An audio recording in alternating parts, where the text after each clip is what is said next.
ஒளிமயமான எதிர்காலம் என் உள்ளத்தில் தெரிகிறது. வணக்கம் அக்கா. பொதிகை சாரில் அனுபவிக்கலாம் வாங்க மக்கா. தன்னை பற்றி மிக பெரிதா நினச்சிக்கிட்டு தான் தான் மிக சிறந்தவன்னு தற்பெருமை கொண்டவங்க, மற்றவர்களை மதிக்காமல் கர்வத்தோடு இருப்பவங்க விரைவில் கீழே விழுவாங்க. ஒரு காலத்தில் உலக மொபைல் சந்தையே தன் விரல் அசைவுக்களை வைத்திருந்தது அந்த நிறுவனம். ஏறத்தாழ உலகின் அனைத்து தரப்பு மக்களும் ஒரு முறையாவது ஒரு பிராண்டை பயன்படுத்தியிருப்பார்கள் என்று சொன்னால் அது இந்த மொபைல் தான். அந்த மொபைல் நிறுவனத்தின் பெயர் நோக்கியா. நோக்கியா என்றாலே இந்த ஃபோன் தான் என்று கூறும் அளவுக்கு பிரபலமான நோக்கியா 1100 மாடலை 2007 வெளியிட்டது நோக்கியா.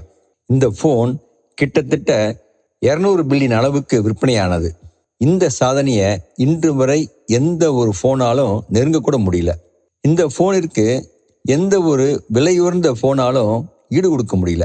2008 உலகத்தில் 218 நாட்டில் நோக்கியா விற்பனையில் யாரும் நெருங்க முடியாத உயரத்தில் இருந்துச்சு.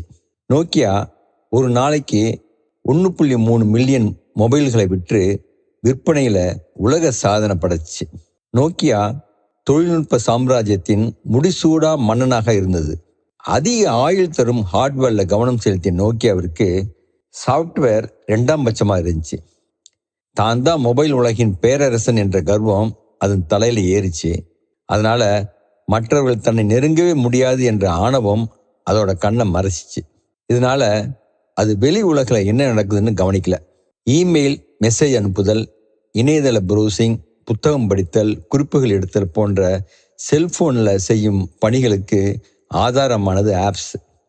இந்த சமயத்தில் கூகுள் கம்பெனி ஆண்ட்ராய்டு என்னும் ஆப்ரேட்டிங் சிஸ்டத்தை கண்டுபிடிச்சதோட அதை பயன்படுத்தும் உரிமையை ராயல்டி முறையில் மற்றவங்களுக்கு தந்துச்சு.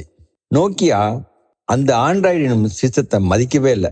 செல்ஃபோனில் இருக்கும் ஆப்ஸ்களின் எண்ணிக்கைக்கு ஏற்றபடி அதை பயன்படுத்தும் வழிகள் அதிகமாகும்.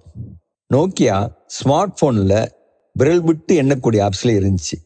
ஆனால் சாம்சங், HTC போன்ற கம்பெனிகள் கூகுள் ஆண்ட்ராய்டை பயன்படுத்தி ஸ்மார்ட் ஃபோன்களை அறிமுகம் செஞ்சாங்க.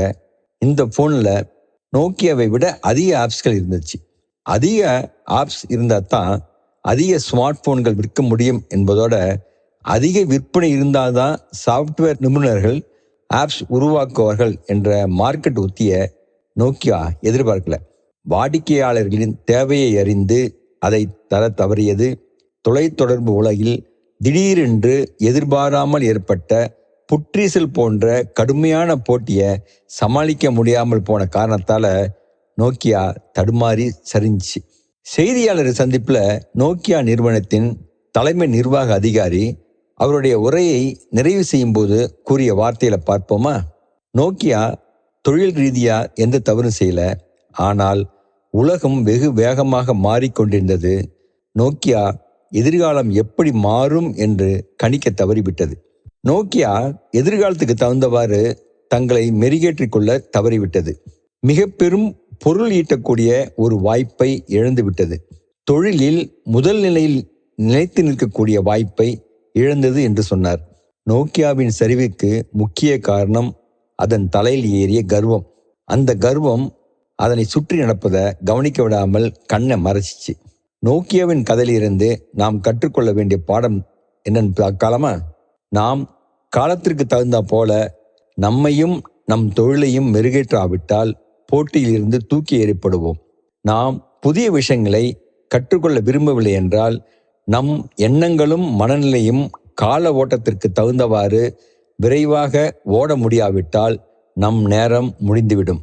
ஒரு மனிதன் புதிதாக கற்றுக்கொள்ளும் வரை வெற்றிகரமாக இருக்கின்றான். அனைத்தையும் நான் கற்றுக்கொண்டு விட்டேன், எனக்கு எல்லாம் தெரியும் என்ற எண்ணம் வந்துவிட்டால் அவன் தோல்வி அடைகின்றான் என்று அர்த்தம்.